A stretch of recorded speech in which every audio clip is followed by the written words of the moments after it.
गीत और संगीत की एक खास महफिल सज चुकी है और मैं आपके बीच हूं सुपर कैसेट इंडस्ट्रीज लिमिटेड की ओर से। मैं हूं आपका दोस्त सिराज खान। तो भाई इस प्रोग्राम की शुरुआत से पहले मेरे बगल में इतनी खूबसूरत हसीना है, मैं जरा उनसे पूछ लूं आपकी शादी हो चुकी है? नहीं तो भगवान कसम मेरा भी नहीं हुआ है। चलो चांस लग जाएगा तो भगवान की मर्जी। चलिए हंसने हंसाने की बातें तो मैं करता रहूंगा क्योंकि हंसाने का मेरे बहुत बड़ा बीमारी है। और अब मैं जिस कलाकार से आपकी मुलाकात कराने जा रहा हूं उनके बारे में बता दूं कि बिहार यूपी नहीं बल्कि पूरे हिंदुस्तान में अपने आवाज अंदाज और बिरहा स्टाइल को लेकर काफी लोकप्रियता हासिल कर चुके हैं।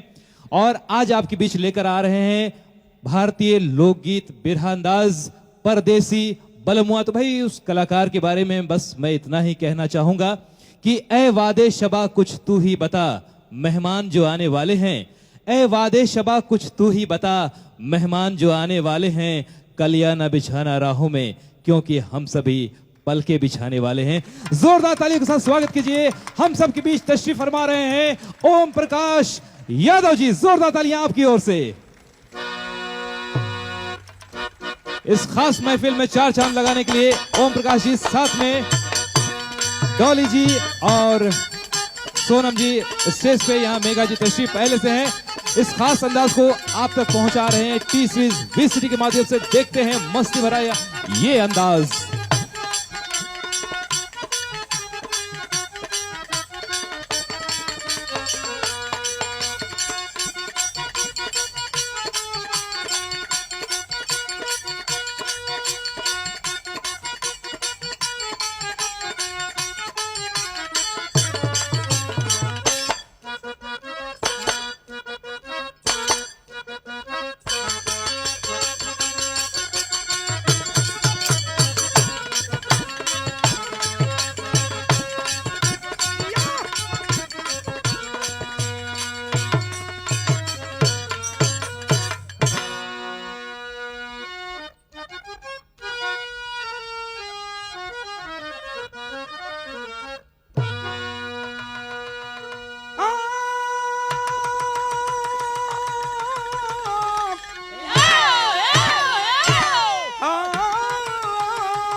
कांड तो आप लोगों ने बहुत ही सुना होगा, लेकिन ये कांड नहीं है। इस चीज को आप लोगों को सोचना है। बाबा परदेसी बलमुआ, परदेसी बलमुआ क्या है? आप लोग भी गांव से आते हैं दिल्ली बंबई कलकत्ता कमाने के लिए बाबा परदेश में, लेकिन परदेसी है क्या? बा सोचना है।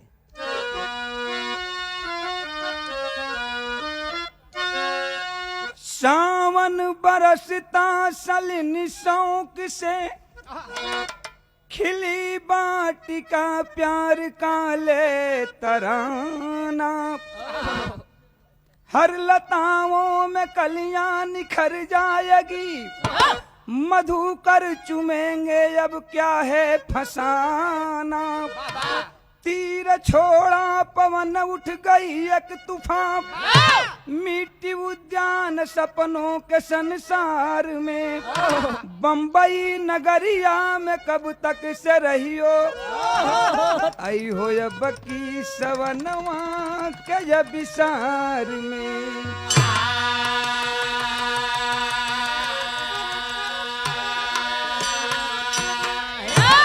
हमरे भोजपुरिया भाई ई जानत हुआ लोग कि 3 गो महीना बड़ा खतरनाक महीना होखेला। कौन कौन भैया? सावन के सोना महीने आवा इया, सावन के महीना मेहरारून खातिर, बाबा सावन के महीना मेहरारून खातिर बड़ा खतरनाक महीना होखेला। हम कहिला सावन के महीना होखे, पुरवैया हवा होखे, रिमझिम पानी परत होखे, दुल्हन सेज पर होखे, आ पति परदेसी होखे। ओ समय मेहरारून के छाती पर जनाई की सांप लूटता। तो सोचा एक परदेसी की कहानी है क्या? एगो मर्द के गवना भइल, एगो मर्द के गवना भइल और गवना करा के 4 दिन खाली मेहरारू के संगे बीतो, 4 दिन खाली मेहरारू के संगे बितौलन।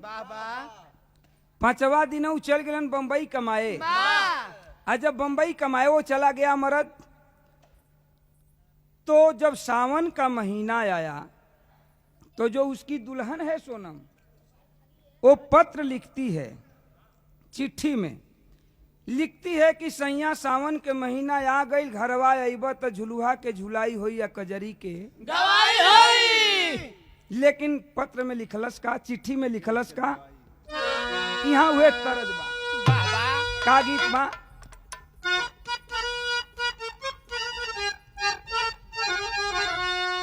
उहे गीत का लाइन बा कि यार पनवा खिया के सैया अब मारा मत जनावा बही लइका बानी। पनवा खिया के सैया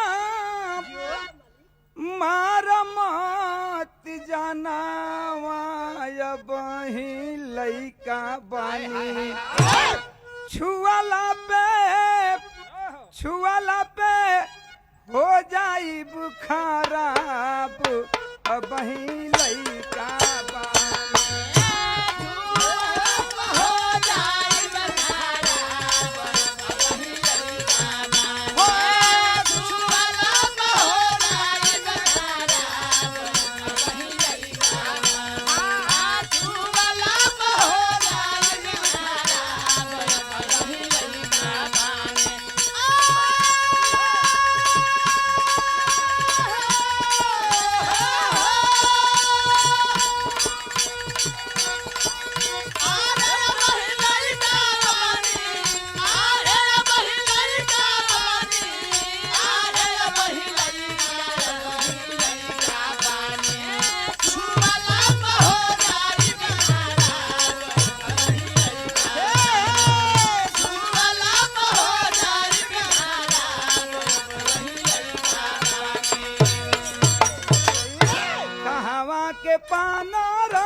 कहवा के पाना रहे, कहाँ के जरा दवाया बही लइका बानी। कहवा के पाना रहे, कहाँ के जरा दवाया बही लइका बानी। कहवा के पाना रहे, कहाँ के जरा दवाया बही लइका बानी। कहवा के पाना रहे, कहाँ के जरा दवाया बही लइका बानी। जरा दपनवा करेला खराब बही लइका बानी। जरा दपनवा करेला खराब बही लइका बानी। जरा दपनवा करेला खराब बही लइका बानी। ई धुन बा, मगर वो औरत पत्र में लिखती है, गौर करेंगे कहानी पर। वो औरत पत्र में लिखती है, का लिख लेबे कि गई आरा गईला परदेसवा सैया अब भेजना सनेसावा हो निरमोहिया बालम। चलना जवानिया पे जोर हो निरमोहिया बालम।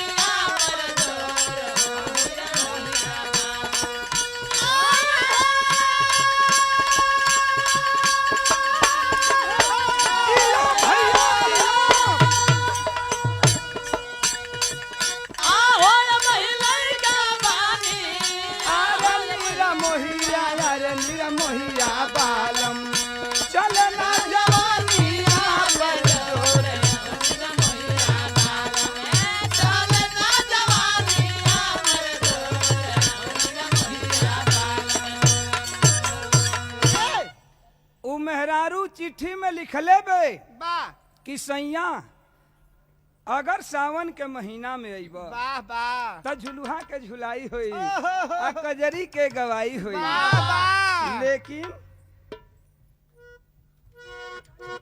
ई पवन कुमार रउआ सब जानत बानी, बहुत बहुत शुक्रिया पवन कुमार जी के, बहुत बहुत शुक्रिया बा। ई बहुत रुपया के इनाम दिहलन। इनाम तो अनमोल होखेला। वाह वाह। खैर ये बात के छोड़ल जाओ, हई बात सुनी। उ मेहरारू लिखलस कि अगर सावन का महीना में अइबा त झुलुहा का झुलाई होई या कजरी का गवाई होई। देखा उ बम्बई वाला मरद परदेसी वाह। चिट्ठी के जवाब लिखले बा। आ चिट्ठी के जवाब लिख के कहलस का एक लाइन तर्ज बा जवन की रेडियो रिकॉर्ड से हमरा आवाज में रुआ सब सुनत होगा। वाह। का तर्ज बा भाई?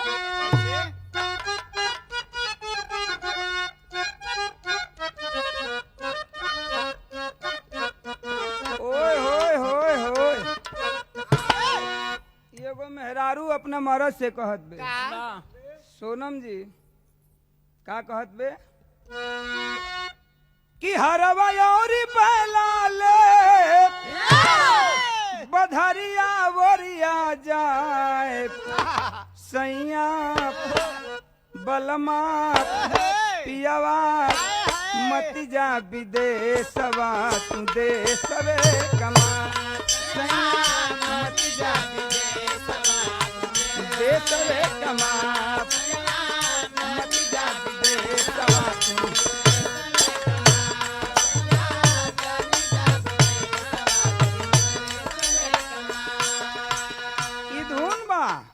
हई गाना के बात सुन ल, धुन से सुघर गाना के बात लिखल गई। कवि जी लिखलन ह उ मरद चिट्ठी में लिखत बा कि तू सावन के महीना में बोलावत अड़ू हम आई। कहिया आई?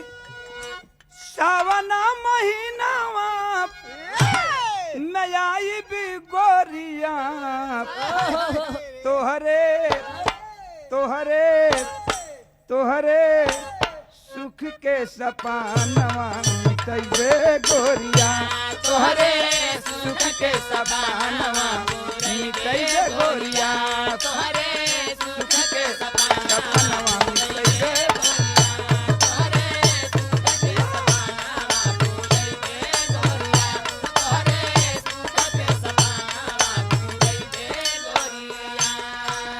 सावन का महीना में जरूर आई। इतना भाई आप लोग बैठल हुआ कहानी पर ख्याल करिए। पति परदेसी लिख रहा है पत्र में कि मैं सावन के महीना में जरूर आऊंगा, लेकिन किस दिन आऊंगा? 15 तारीख रही, 15 तारीख रही शनिवार दिनवा, 15 तारीख रही शनिवार दिनवा, 15 तारीख रही शनिवार दिनवा। कहाँ कई कहानी बा, कहवा हम आई? 15 तारीख रही शनिवार दिनवा, ताही समय उतरब कारी साथ स्टेशनवा, ताही समय उतरब कारी साथ स्टेशनवा, ताही समय उतरब कारी साथ स्टेशनवा। आव है जा, आव है जा, है जा, है जा, है जा आवा। उमरत चिट्ठी में लिखलस कि 15 तारीख शनिचर दिन के हम आई। आया के सावन के महीना में करब का कि संगवा में झुलुहा, संगवा में झुलुहा झुलैबे गोरिया। झुलुहा समझ रहे हैं आप लोग? संगवा में झुलुहा झुलैबे गोरिया तोहरे तोहरे सुख के सपनवा मिटैबे गोरिया तोहरे सुख के सपनवा मिटैबे गोरिया तोहरे सुख के सपनवा।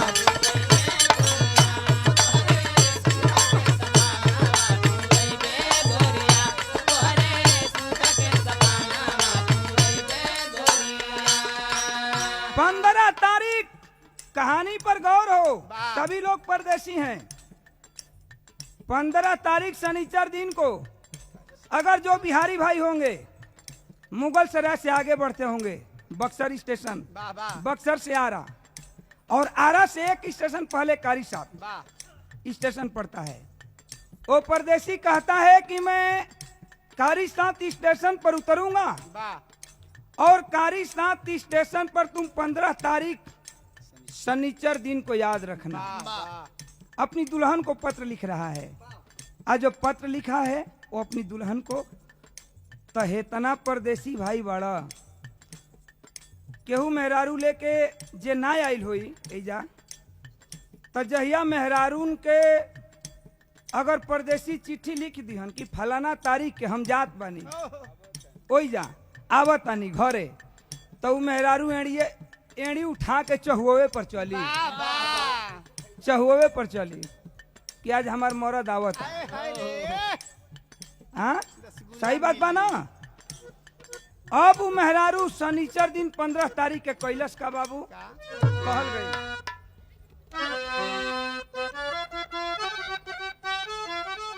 उ मेहरारू कैले का बे कि दिन शनिवार आवा के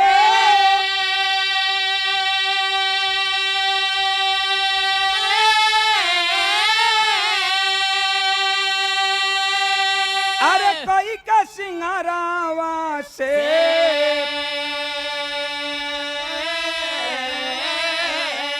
अब चलली टिसनावा की ओर रे दुल्हनिया।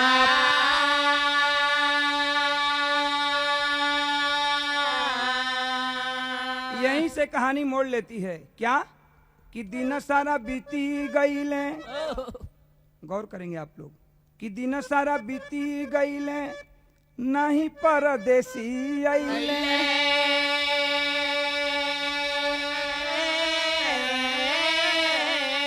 अब चली घर मना कोर थोरा रे दुल्हनिया।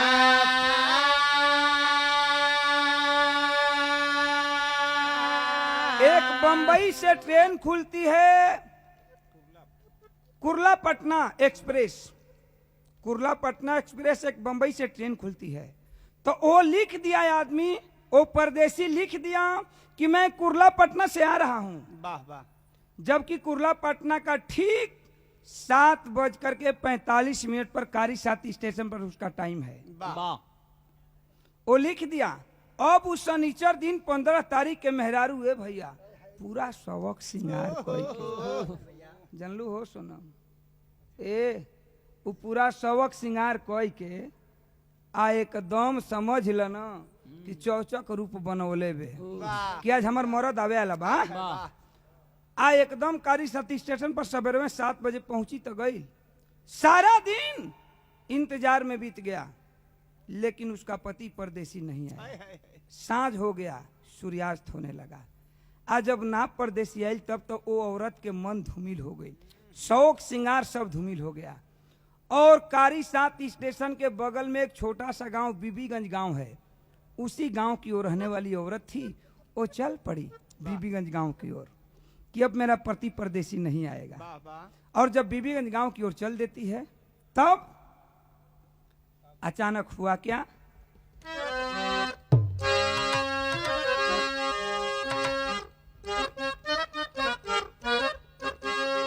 हुआ क्या कि वही रही में सेठ जी रास्ता में, वही रही में सेठ जी भेटाई गईल हो। वही रही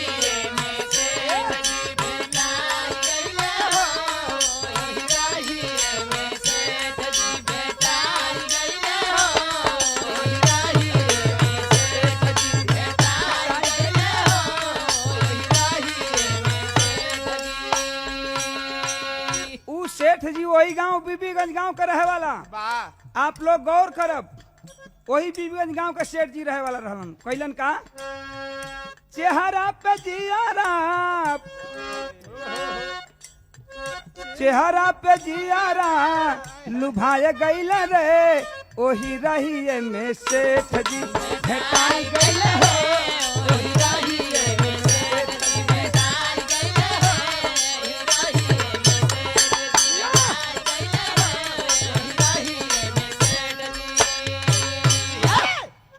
सेठ जी वही गांव के रहे वाला, वही गांव के सेठ जी रहे वाला कहलन कि ए भाई ई जवानी लेके आई चेहरा धूमिल काहे कैले बाड़ू। मेहरारू कहलस कि ए सेठ जी का कहीं, हमार परदेसी बलमुआ आज आवे वाला रहल लेकिन ना आइल, तब हमरा नइखे जनत कि सावन के महीना में ई जवानी के मजा केकरा से ली हम। जवन रोगिया चाहे तवन बैदा बतावे। सेठ जी कैलन का कि मीठी मीठी बात कर लिहला फसाई, मीठी मीठी बात करी लिहल फसाई, मीठी मीठी बात करी लिहल फसाई। राखे दुलहिनिया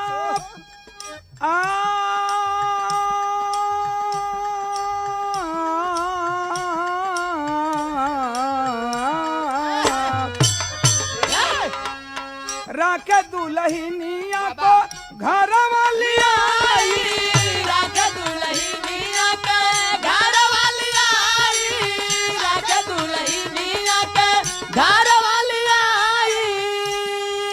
अरे बीते 3 साल पिया आय गईले रे ओही रहिया में सेठ जी। बात तनी समझ लिया, कहानी फिर यहीं से मोड़ ले रही है।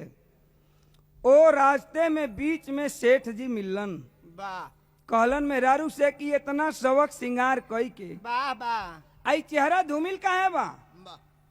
कहलस कि का कहिए सेठ जी, आज हमार परदेसी बलमुआ आवे के कले रहा लेकिन आइल है ना, तो हमरा नइखे जनात कि जवानी के मजा केकरा से लिही।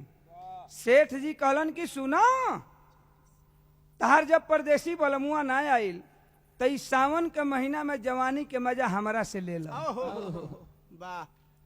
सोचा लो, कहलन सेठ जी की जवानी के मजा हमसे ले लो सावन के महीना में, आ हम वादा करत बानी कि जब तहार परदेसी बलमुआ आ जाई तो हम तोरा के छोड़ देब, तू चल जाइह। अब जौन रोगिया चाहे तौन बैदा बतावे, जौन मेहरारू चाहत रहल तौने सेठ जी कह दियालन। अब सेठ जी के संग उ मेहरारू चल दिहलस। 3 साल बीत गई। 78 की ये कहानी है। 78, 79, 80 आ गया। 80 में जब सावन का महीना आया तो परदेसी बंबई वाला जो उसका परदेसी बलमू था उसको याद आया कि मेरी बीवी मेरे घर पर है। 3 साल के बाद 78 की कहानी है। 78, 79, 80। 80 में उसको याद आया कि मेरी पत्नी मेरे घर पर है और वो मेरी याद करती है। तब वो क्या किया, वो बंबई जो उसका मर्द रहता था, उसका पति जो रहता था, अब वो तुरंत सीख लिया। सीख समझ रहे हैं, CL समझ रहे हैं, छुट्टी जवना में 15 दिन के मिलेला कि 17 दिन के मिलेला, जवन भी होखे उ तुरंत CL लिहलस। आया गोइल कारी साथी स्टेशन पर। आ जब कारी साथी स्टेशन पर आयल बीबीगंज गांव में गइल तो देखलस कि ये भाई घर में ताला लागल बा। ओकर मेहरारू तो सेठवा के संग रहत रहे। आ अगर 3 साल बीतला में 3 साल के दरमियान उस सेठ के शरीर से उस औरत को 2 बच्चा हो गया। 2 बच्चा हो गया था। अब जब वो किया क्या, परदेसी करता है क्या कि पता लगाए सेठ के घर में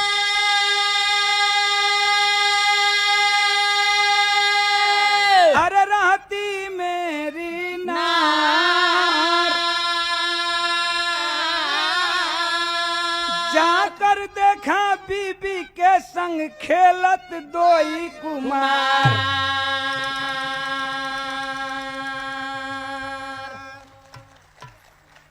पता लगाते लगाते सेठ के घर पहुंच गया और जब सेठ का घर पहुंचा तो देख रहा है कि मेरी औरत के साथ 2 बच्चे हैं।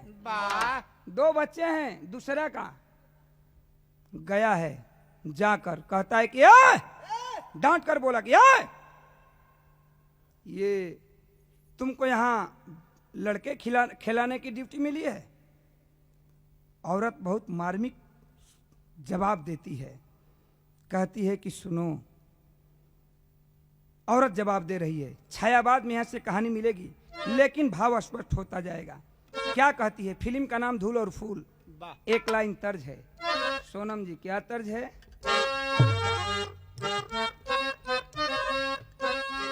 यही तर्ज है कि तेरे प्यार का आसरा चाहता हूँ, वफा कर रहा हूँ, वफा चाहता हूँ।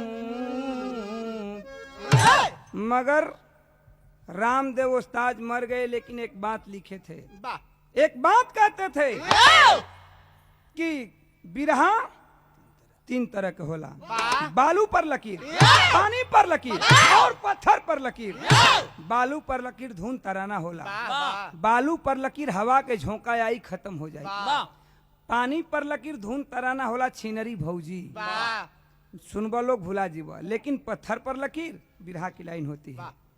वो औरत बड़ी मार्मिक लाइन में जवाब दे रही है, कहती है कि सुनो, कहला सु परदेसी बलमुआ की बतावा कि हवा कैसे अइलू। मेहरुआ कलश के हम तो अली तो अपना गाँव में बानी, लेकिन ये बताओ कि तू बम्बई से यहाँ कैसे अइला। भोजपुरी में एगो कहावत कहल जाला कि उल्टे चोर कोतवाल को डांटे। उल्टे सवाल मेहरुआ कह दिलस कि तू एजा कैसे अइला। मर्दा जवाब दिलस, बड़ी लाइन का जवाब दिले बा।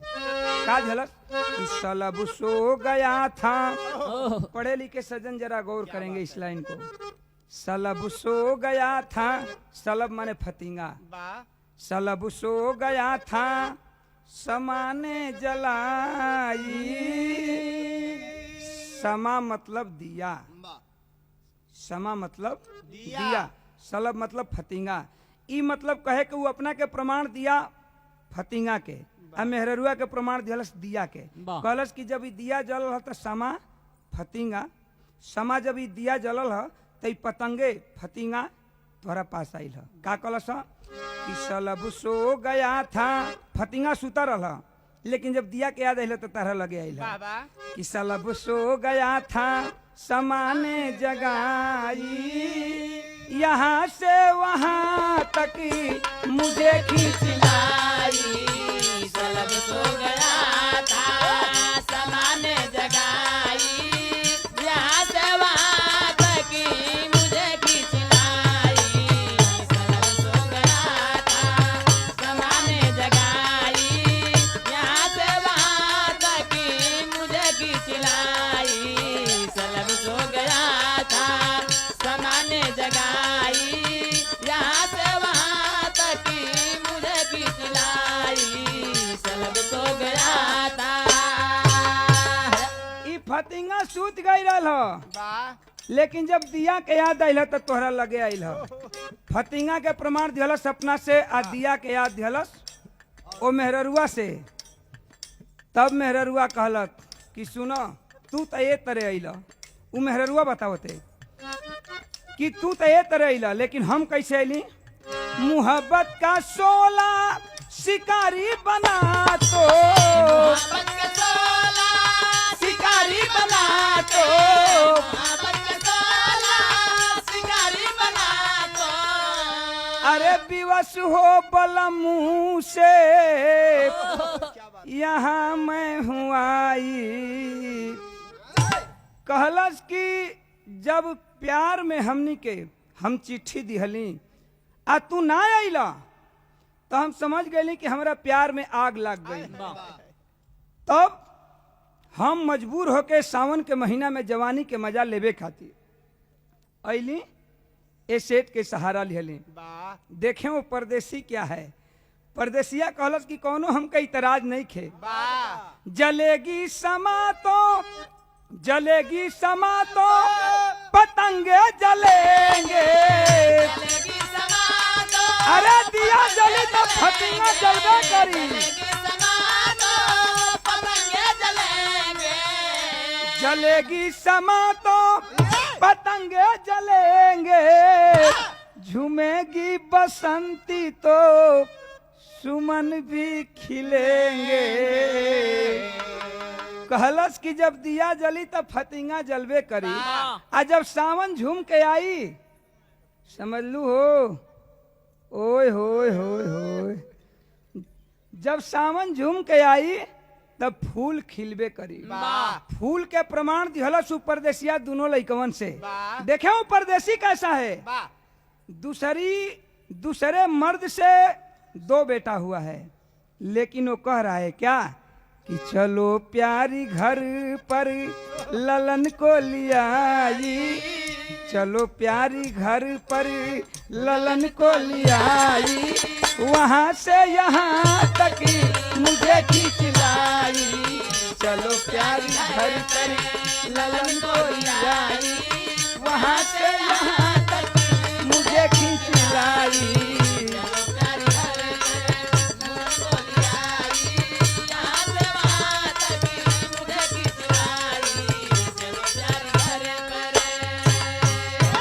ए बाबू, अब समझ लीजिए, ओ परदेसी कह रहा है कि चलो, हमें एतराज नहीं है। सोनम समझ रही हो, कह रहा है कि हमें एतराज नहीं है, दूसरे से तुमको 2 बच्चा हो गया, लेकिन हमें एतराज नहीं है। तुम आओ मेरे साथ आओ, दोनों बच्चों को उठाओ, चलो चलो हम लोग अपने घर चलते हैं, चलो हम लोग अपने घर चलते हैं। आखिर में बाबू वो औरत उठाई है दोनों बच्चों को और अपने घर चल देती है। तब तक सेठ रास्ते में मिल गई।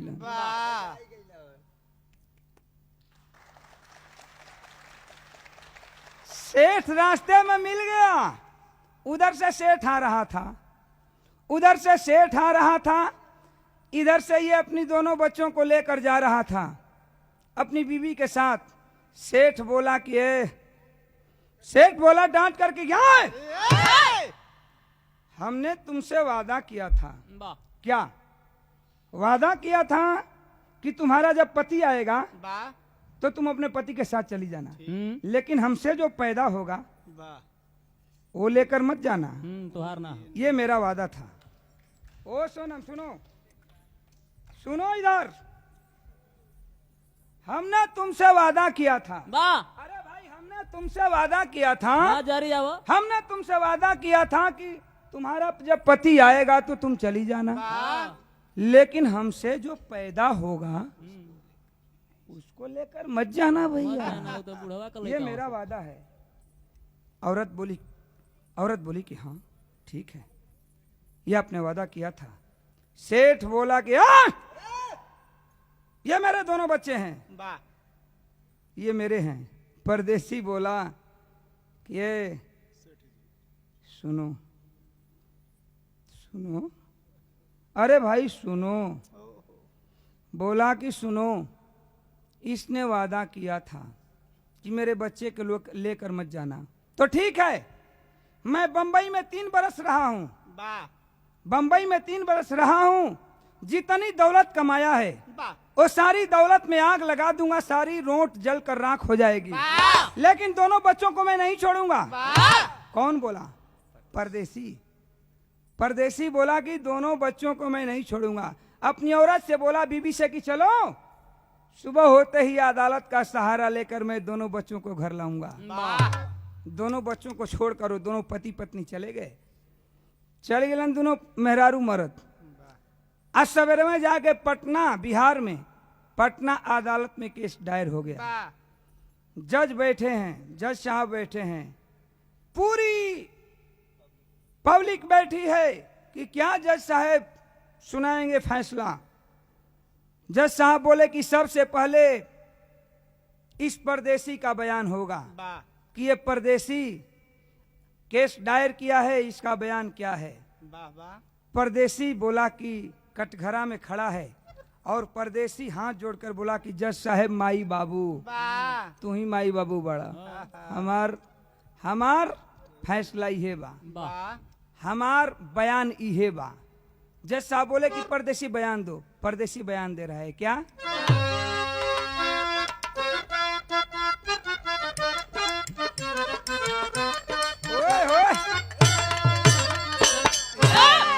परदेसी बयान दे रहा है, तर्ज बाका कि हमको भी साथे हमको भी साथ लिए जाना पिया जब जाना विदेशवा हो। हमको भी साथ लिए जाना पिया जब जाना विदेशवा हो। हमको भी साथ लिए जाना पिया जब जाना विदेशवा हो। लेकिन वो परदेसी बयान दे रहा है अपना, क्या कह रहा है? अंगने में बोली, गौर करेंगे आप लोग जरा इस कहानी को। वो परदेसी बयान दे रहा है, अंगने में बोली तरोइया, तरोई समझ रहे हैं? खरोई नेनुआ सतपुतिया बिहार में कहल जाला। नेनुआ सतपुतिया कहलस कि नेनुआ सतपुतिया के अपना अगना में एगो पौधा लगौली। उ कैलस का, अंगने में बोली तरोइया जबर सर भइले झगड़वा हो। अगने में बोली तरोइया जबर सर भइले झगड़वा हो। अगने में बोली तरोइया जबर सर भइले झगड़वा हो। कहानी पर गौर रहे। परदेसी बोला कि अपना अगना में हम सतपुतिया नेनुआ का पेड़ लगौली। नेनुआ सतपुतिया का पौधा का प्रमाण दिहलस मेहरुआ से। कहलस का कि पौधा बढ़ल फरल दूसरे के अंगना। पौधा बढ़ल फरल दूसरे के अंगना। पौधा बढ़ल फरल दूसरे के अंगना। दूसरे हमारे पड़ोसी के घर में वो पौधा बढ़त बढ़त चल गयल। आ जब चल गयल तब दूठे फर लगल। दोनों फरवा का प्रमाण दिया ओ परदेसी दोनों लइकवन से। कहलस कि दूगो फर लगल। अब जब वो अगना में तुरे खातिर हम जात बानी फरवा, तो उ करत का बड़ा नगना वाला कि नाहक करेलन बरिया जबर सर करनी पटावा हो।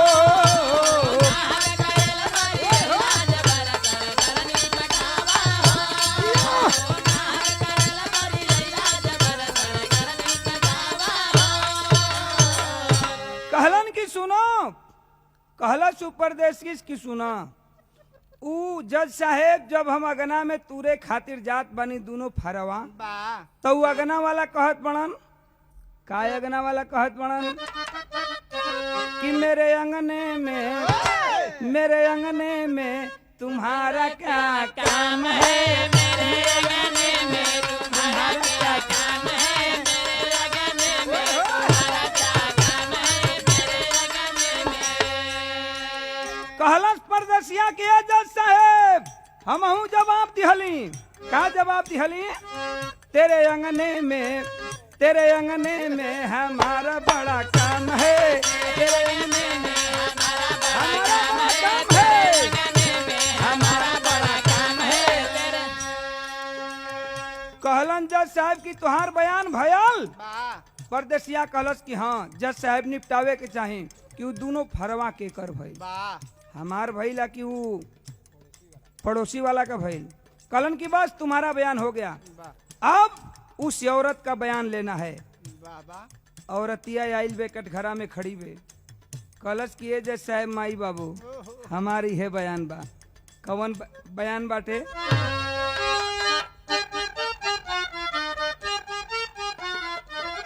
तरज बा भोजपुरी गीत मेहरारू गावे। का गावेलिन कि ऊपरा चढ़ाता मोरी बहिया मुरुकली। ऊपर चढ़त मोरी बहिया मुरुकली। ऊपर चढ़त मोरी बहिया मुरुकली। गीत से सुंदर गाना का बात लिखल गई। हई मेहररुआ जवाब दे लेवे, बड़ा सुंदर जवाब दे लेवे। का जवाब दे लेवे? कहलस कि ए जज साहब हमार बयान बा कि हमार बेहुड़ी रहे। बेहुड़ी समझ रहे हैं आप लोग ना? कहतरी जवना में दही जमावल जाला। कहलस कि हमार बेहुड़ी रहे, हमार दूध रहे, लेकिन हमारा दही खाए के मन कर गई। जोरन हमारा पास ना रहे। हम कैली का कि अपनी बेहुड़िया हम दहिया जमावली। अपनी बेहुड़िया हम दहिया जमावली। अपनी बेहुड़िया हम दहिया जमावली। कहलस कि हमार दही खाए के मन कैल तो हम कैली का अपनी बेहुड़िया हम दहिया जमावली अरे दूसरे से लेके जो रनवा गजब होई गईले दूसरे से लेके जो रनवा गजब होई गईले बाबू दूसरे से लेके जो रनवा गजब होई गईले दूसरे से लेके जो रनवा गजब होई गईले बाबू हमारा पास बेहुड़ी बा दूध बा दही खाए का मन कैले बा जोरन ना बा दूसरा से जोरन लेके हम दही जमा ले आप लोग समझ रहे होंगे है ना समझते हैं ना बाबा बेहुड़ी का प्रमाण वो औरत अपने से देती है दूध का प्रमाण अपने से देती है जोरन के प्रमाण के करा से दिहलस सेठ जी से कहलस कि हम दूसरा से लेके जोरन जमा लेनी दही जाम गई आज जब दही जाम गई तब भइल का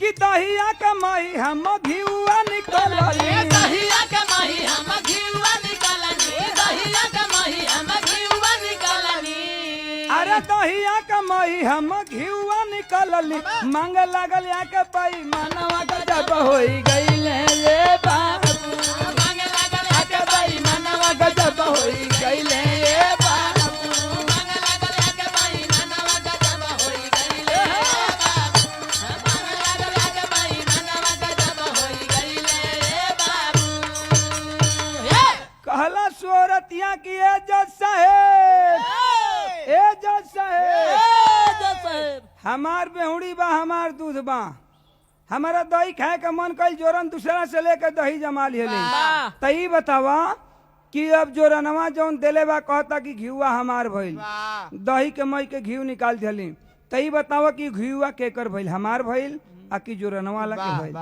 औरत बतावत बे कि के चाहे घिउआ और तू ही बतावा के चाही घिवया बा तू ही बतावा के चाही घिवया बा तू ही बतावा अरे के चाहे घिउआ यही फैसला सुनावा के चाही घिवया ही फैसला सुनावा के चाही घिवया ही फैसला सुनावा तब यही बात मोर यार मनवा गजब होई गईले ये बाबू यही बात मोर यार मनवा गजब होई गईले ये बाबू यही बात मोर यार मनवा गजब होई गईले ये बाबू हे बात समझ लीजिए धुन तराना अपनी जगह पर लेकिन कहानी के भाव स्थल अपनी जगह पर ओ परदेश ओ औरत कह रही है कि जज साहब हमारे पास दूध था हमारे पास कहतरी बेहुड़ी था हमने दूसरे से जोरन लेकर दही जमा दिया और उसको मह कर घी निकाल दिया तो अपने को प्रमाण देती है औरत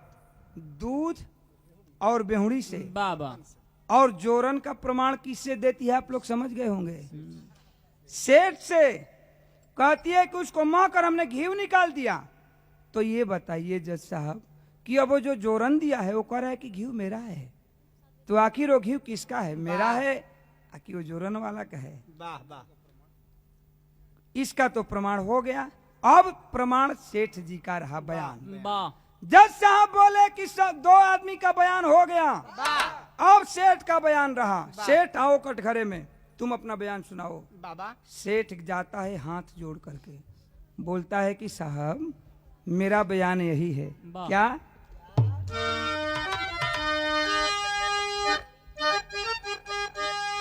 सेठ बोलता है कि अरे गिरल रहिया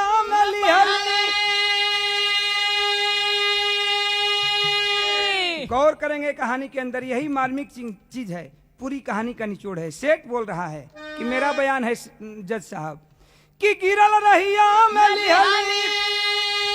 अरे उठाया बटुआ राखिया अपने भवानवा लिया बटुआ बटुआ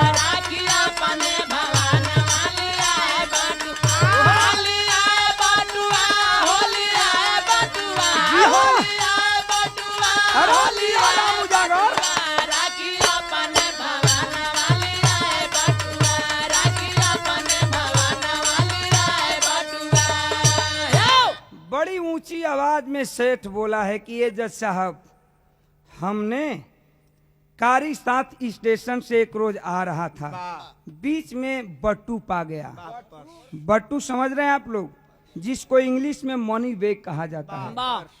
बोला कि मैंने मनी बैग बट्टू पाया और उस बट्टू को घर लाया, लेकिन मैंने क्या क्या कि बटुआ में रखली हम 2 रुपया।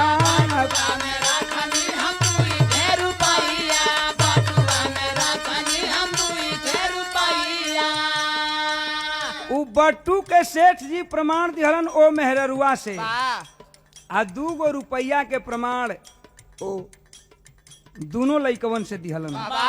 का कहलन सेठ जी, बटुआ में रखली हम 2 रुपया।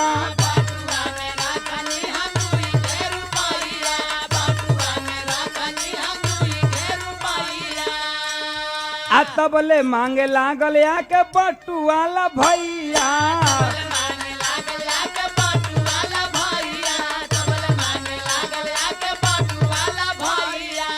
अरे रही रुपया निकाल लवटाया बटुआ, तबले बतिया के दिहले बढ़ाए बटुआ, दिहले बढ़ाए बटुआ।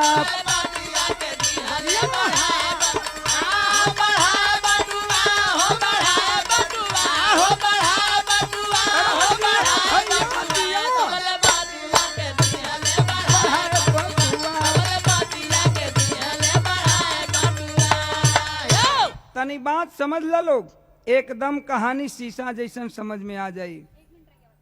बस आखिर में ओ औरत नहीं बल्कि वो सेठ उस जज से बयान कर रहा है कि ये जज साहब, कारी साथ स्टेशन से हम आ रहे थे, बीच में एक बट्टू पाया।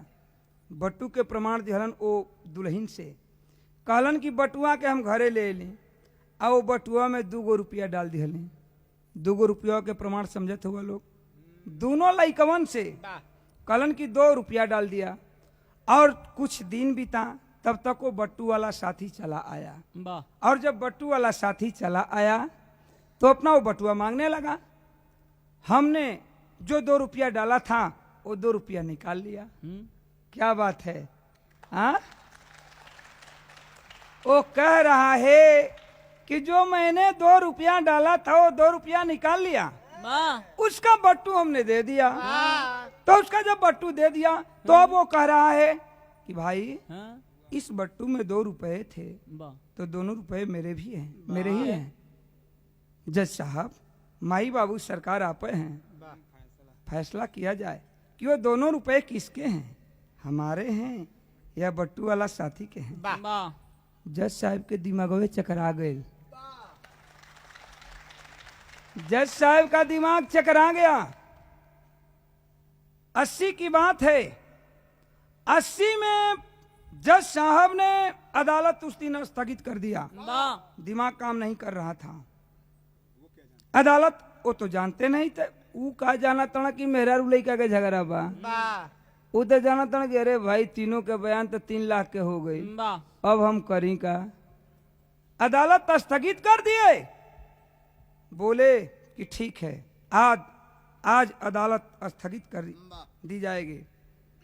आज अदालत स्थगित की जा रही है ना मास्टर साहब। सन 81 में 2 जनवरी को अदालत खुली। बोले कि 2 जनवरी को 81 में 2 जनवरी को फैसला सुनाया जाएगा। तीनों आदमी 81 में 2 जनवरी को पटना हाई कोर्ट में जुटे। आज जज साहब फैसला सुना रहे हैं, फैसला सुना रहे हैं। क्या सुना रहे हैं? यही मेरे विरह का पूरा निचोड़ है। इतना ही में पूरी कहानी है, मात्र आप लोग गौर करेंगे, इसी में कहानी है। क्या? जज साहब फैसला सुना रहे हैं।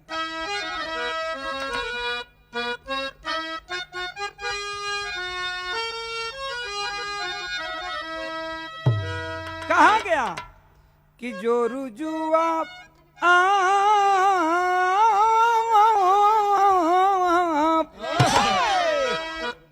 जो रुजुआ जगह दुनिया में दादा भाई भाई मदद दुश्मनी कराओ।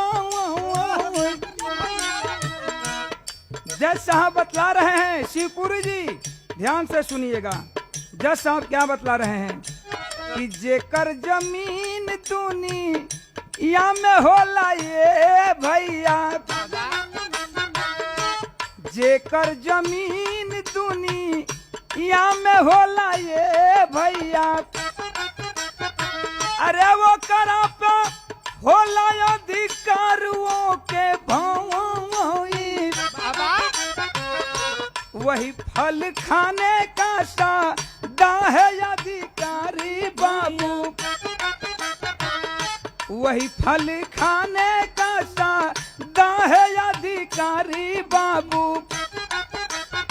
हाई दही वाली फैसला तू सुना मन लाई। जज साहब फैसला सुना रहे हैं कि सबसे पहले परदेसी का बयान है। तो परदेसी सुनो, तूने अपने आंगन में नेनुआ सतपुतिया का पौधा लगाया, दूसरे के आंगन में वो जाकर फर गया। तो आज तक यही प्रमाण मिला है कि जमीन का भागी जमींदार होता है। अगर तू अपने आंगन में नेनुआ सतपुतिया का पेड़ लगाया नहीं होता तो दूसरे के आंगन में वो जाता कैसे? अगर दूसरे के आंगन में जाकर फल गया तो उस फल का वो अधिकारी नहीं है। वो यही कह सकता है आंगन वाला कि ए भैया तू अपना आंगना में नेनुआ सतपुतिया के पेड़ लगौला, हमारा आंगना में आ गइल बा तो हमारा आंगना में क्षति पहुंचावत बा। तू अपन नेनुआ सतपुतिया के पौधा अपना आंगना में रख, न कि वो दोनों फल के भागी हो सकत बा। गौर करेंगे कहानी के अंदर। अब वो दोनों फल का भागी वो परदेसी हो गया, समझला। दोनों लइकवन के भागी वो परदेसी हो गई। अब जज साहब कहलन का दही वाली फैसला तू सुन मन लाई। कहलन के अब दही वाली तू सुना, तहार फैसला बा। तोहरे बेहुड़ी और दूधवा बा तोहरे गोरी, बेहुड़ी तोहरे बेहुड़ी और दूधवा बा तोहरे गोरी।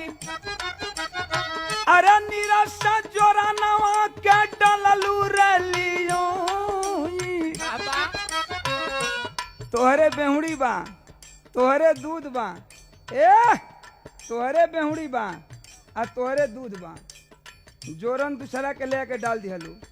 आज जब दूसरा के जोरन ले के डाल दिहलू, करता नदानी जे की मांग के उ घिउआ भैया, करता नदानी जे की मांग के उ घिउआ भैया। अरे दोनों के ऊपर अधिकार तुहर पाई। तोहरे बेहुड़ी बा, सुना ताड़ू, तोहरे बेहुड़ी बा तोहरे दूध बा आ दही जमावे खातिर नीरस जोरन के तू ले आकर डल्लू। जज साहब कहलन कि ए गोरी जाकर उससे पूछना जो जोरन दिया है, उससे पूछना कि क्या जोरन में घी भी दिया है। अरे तुमको तो घी निकाल कर केवल माठा दिया है दही जमाने के लिए, समझ रहे हैं? हाँ, तुमको केवल जोरन में घी निकाल लिया है और माठा दिया है। दही जमाने के लिए केवल माठा की जरूरत होती है। तो बताओ वो गलती कर रहा है कि तुमसे घी मांग रहा है जोरन के बदला में। जज साहब कहते हैं कि दोनों के ऊपर अधिकार तोहर बाटे गोरिया, दोनों के ऊपर अधिकार तोहर बाटे गोरिया। अरे या बतानी अगवा का सुनाई जौहरी। कहलन की सुना, वो गलती कर रहा है कि तुमसे जोरन दिया है और घी मांग रहा है। हाँ, एक काम है बड़ी ऊंची बात जज साहब बोले कि अगर तुमको जोरन दिया है तो जोरन के बदले में जोरन मांग सकता था, घीव नहीं उसको चाहिए, घीव तुम्हारा है। तो एक काम करना कि अगर जोरन उसको लेना है तो जोरन के बदला में उसको जोरन चाहिए तो तुम भी किसी जगह से जोरन का जुगाड़ करके उसको जोरन दिवा देना। जज साहब बड़ी ऊंची बात बोले। सेठ अब तो घीव के प्रमाण देले रहे लइकवन के। कहलन जज साहब की सुनो, अब तो मेहरारू के हिस्सा में वो घीव मतलब लइकवा चल गिलन। तो मरद और मेहरारू राजी रहबे कैलन, दोनों लइकन के उठौलन चल दिहलन। मरद मेहरारू राजी रहबे कैलन। ओइसनो मरद ना मिली आज के युग में। हेतना परदेसी बाड़ा लोग सुना लो, अगर आज के युग में केहू के मेहरारू सुन ला लोग, हम का कहता नहीं, केहू के मेहरारू 4 दिन घर से बहरे निकले अब दूसरा के संगे रात बिता के आवे, अब मरद के पता चल जाए कि दूसरा के संगे रात बिता के आवत है, तो उ मेहरारू के आवे से पहले दुआरी पर मोटवा डंडा लेके बैठा रही। आज जेमे दुआरी में लात डली हन, चूतर पर 4 डंडा कहाँ गई रहलू है, उन पर का सवा कहीं गई रहलू है। लेकिन वो मरद कैसन बा कि दूसरा के जन्मल 2 गो लइका लेके चल जरस मेहरारू के संगे। सेठ जी के बयान रह गई बा।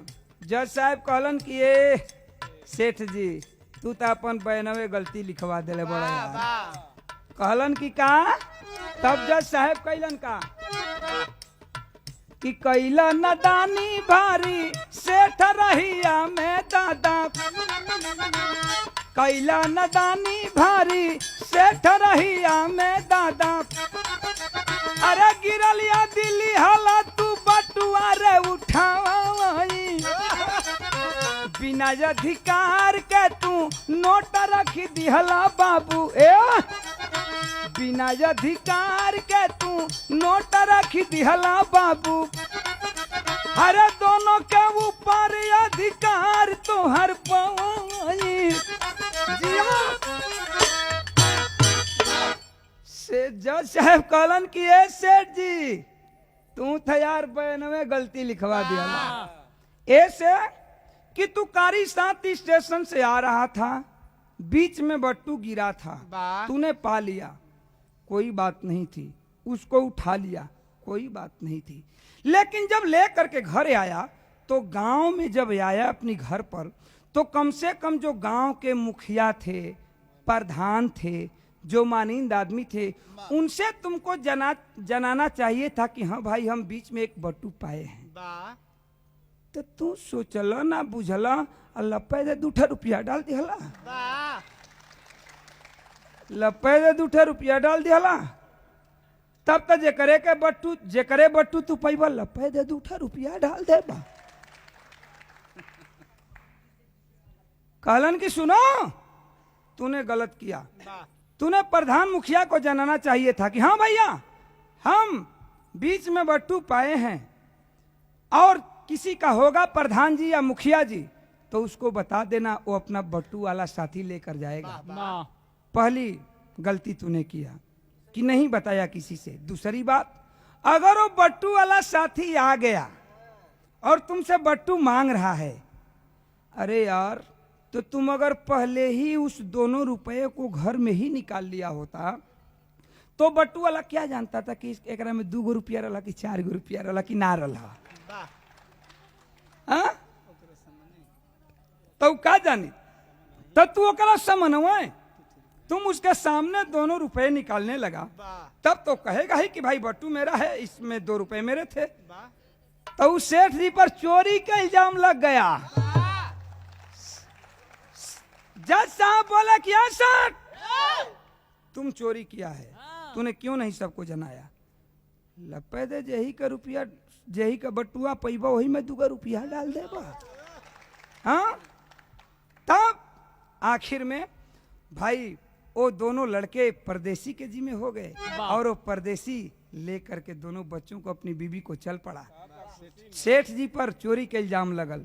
तब अरे चल भाई परदेसी भवनवा साथे दुलही, गोतिया में ले सुगनवा के साथे दुलही, गोतिया में ले सुगनवा के साथे दुलही, गोतिया में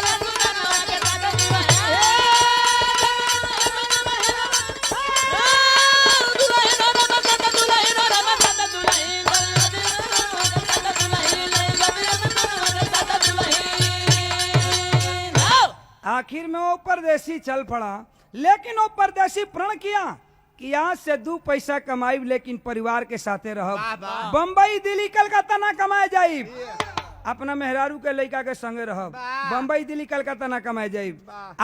सावन के महीना आई तो झुलुआ के झुलाई हुई कजरी के दवाई होई जय जखान गुरु जद्दू लौटन की लहरे फुलवारी, श्री नारायण गंगा सागर मितवा जगत बिहारी। अरे परागी को पराग चाहिए, यादव ओम प्रकाश बन गई अब अनुरागी, परागी को पराग चाहिए।